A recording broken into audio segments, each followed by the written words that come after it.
How to add funds on Solflare Wallet app. Let's go ahead and start the video. The first way is you can just go ahead and tap on receive. Go ahead and take a screenshot of this your QR code or barcode, and you can just go ahead and click on share and share this as well. Or else you can copy the code and send it, and your friend can send you some money in it. So the next way is just go ahead and tap on buy Sol. You can easily add funds through it. Just go ahead and tap on continue, and you will be headed to this site over here. What you need to do now is write down how much you want to get, and you can see how much Sol you will be getting, or you can just go ahead and select other cryptocurrencies as well, and you can see the amount you will be getting.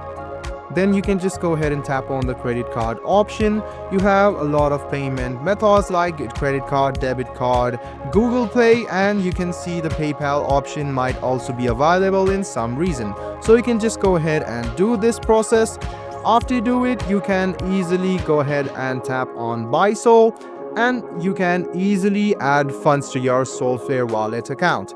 I hope this video was helpful for you. Like the video, subscribe to the channel, and do hit the bell button for more.